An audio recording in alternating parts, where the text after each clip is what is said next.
All right, appreciate you guys being here. I thought, the opening weekend, first off, just want to thank the fans. Thought the crowds were great.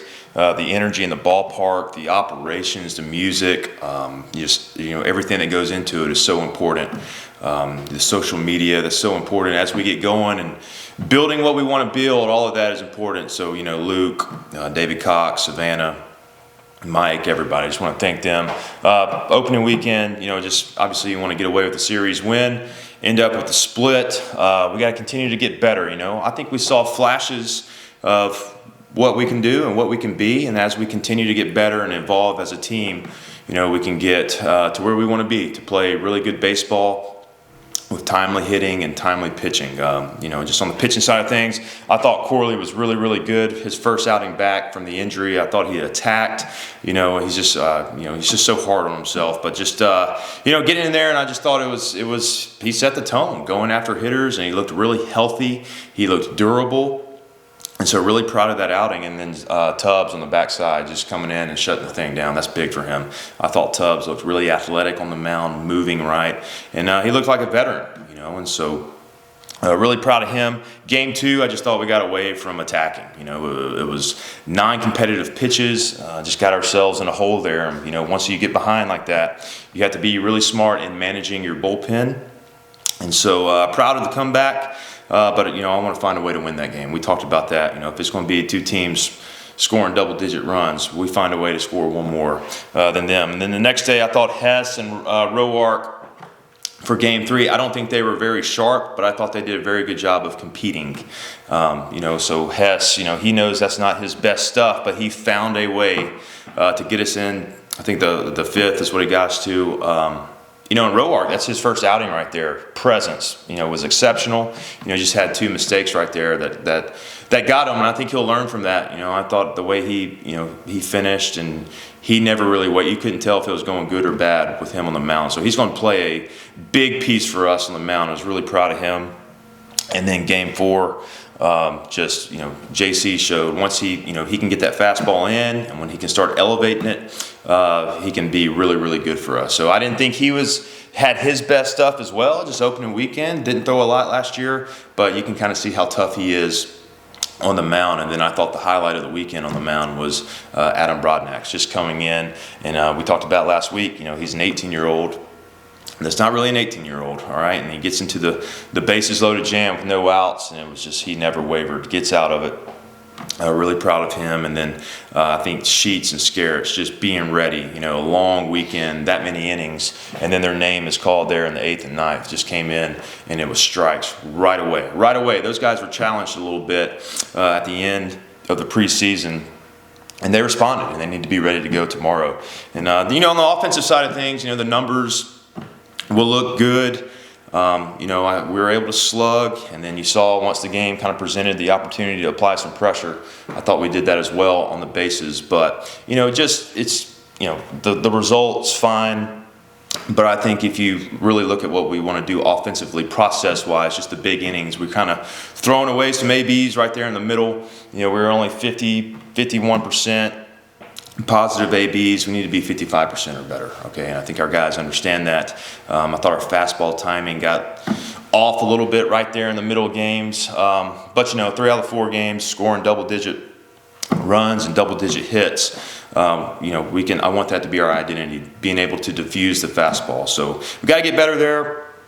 I thought some guys that stood out, obviously Mosey and Lewis, and then Ray getting in there. We were going to find a way to get him in, and then when DuPont had the injury, that was his chance to enter in there. So overall, I thought it was fine. We turned our attention to Northwestern State. I think Chris Bertrand does an exceptional job. Somebody I've known for a long time. He's impacted my career, both playing and coaching. As you can see his fingerprints all over the ballpark down there, and I think it'll be a good midweek matchup. So, we're going to start working on them and get ready to go. And just to see the team fight the way it did, even in the 2 losses and the results of those, to battle back from down 8-0, and then to lose Game 1 of the doubleheader and respond the way to Game 2. sometimes that can be a hard thing to coach. Just how important is it to see it early? This team isn't going to hang its head and just give up and quit. Yeah, it's just I think we're going to be able to score, okay? And so the whole time we're looking at we're kind of looking at through the lens of, you get down 8-0, and I just kept telling, I was walking down to the bullpen and said, if we keep this thing at 10 or less, we will win.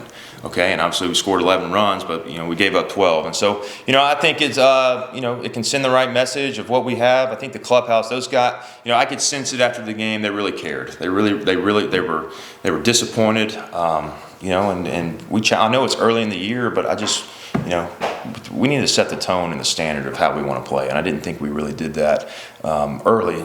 But that's our job as coaches, is to continue to coach them, continue to try to get them to evolve, continue with player development.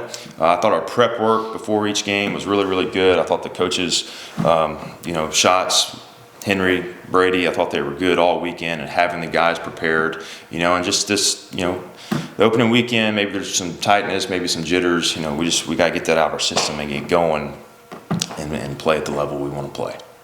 Anybody who is new to Division I, high school guys coming in, getting their first college experience, or even JUCO guys, but just how important is it now that they have that first time out on the field out of the way, now they can kind of settle in and continue to grow? Yeah, I think that was important. Just, you saw the weekend Davis Mosey had, he didn't play much last year. He was injured at Wichita State, and just come in and you can see what he can do because he has the tools, long levers, just the speed element to his game. Micah Dean, coming from Kansas State, same thing. He was in there early as a freshman and then came out. So them getting back on the field, obviously in a real Division I game setting, I thought was important. And then, obviously we had some freshmen get in there, which was our plan. We wanted the opportunity to present itself. Like when we bring freshmen here, or freshmen come into this program moving forward, they're coming because they can play. And so I thought Dane Ray took advantage of his opportunity. That adds another element to our offense because DuPont's going to be fine. He'll be back, ready to go, and so we have some options. I think if you can build your offense to where there's 13 guys that have an argument to get in there, and you can have matchups. You can put guys in successful situations versus arms. It gives you an opportunity when you have the lead late to get your best defense on the field. I thought some guys made some cases, and so just got to continue moving forward.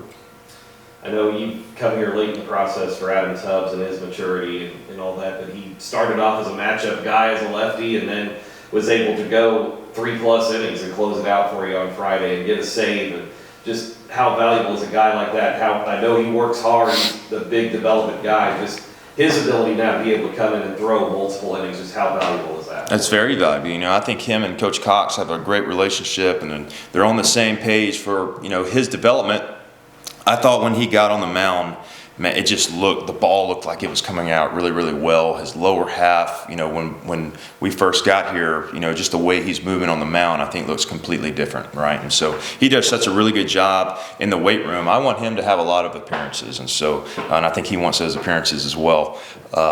So he was just, he was poised. He looked really in shape, just coming off the mound and just controlling his breathing and sitting in the dugout. It was a veteran presence, and that's something that our other guys in the pen they need to look at how he operated, right? So he's been in Division I baseball a long time, and he looked like that yesterday. But that can be a weapon for us, and he has the ability to get both sides out. So proud of him there. You mentioned a little bit about your pitchers too in Cedar Sheets and Sam Scarich. They were ready to go for you when you called on them in Game 4, but just the ability of guys that didn't play a lot till Game 4, Dane Ray, for example, and just to see guys that are ready as soon as their name was called, even though they sat around all weekend, just how big was it to see guys ready to go step in the game and contribute right away too? Yeah, it's big because you talk about that so much. Like you don't know when your opportunity your name's gonna be called, all right? And so just really, really proud, and you can bring value when you're not into the game in a lot of different ways. And I saw that for the most part, and it's just probably some areas of our dugout etiquette can be better. But that just comes with, as we get going, we kept saying last week, we have got to play somebody else, and we finally got that opportunity. And so a lot for us to meet about, a lot for us to grow on. And so it's that's the good thing about this sport. One of my favorite things about it. It's we have somewhat of a light day, but a lot of work to do. And then we're going to hop on the diamond tomorrow. We're going to hop on the bus and get ready to go against a squad that had a really good weekend. And they play the right way. Bert and them do a good job. So I'm looking forward to it. Even to look ahead to next weekend, to go to New Orleans and play 3 different teams in 3 days. Just what's the challenge? What's the value of playing an event like that? I think it would be good just to play. Obviously looking way ahead to where we want this program to be. But I just think it's good to get in a setting where you're preparing for 3 teams.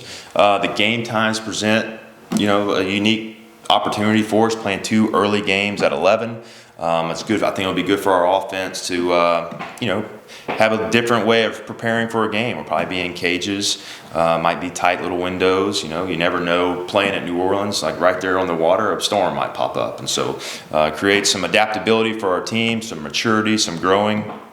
I'm preparing for 3 teams, scouting reports. I think it keeps the coaches sharp, ready to go. And so, there'll be some quality teams down there. Northern Kentucky beat South Carolina this weekend, right? And then, I have a really good relationship with the New Orleans head coach, Andrew Gibson, and I know what he's about and how those guys will play. And so it'll be a fun weekend for us. I think we'll have a lot of fans there and some alumni.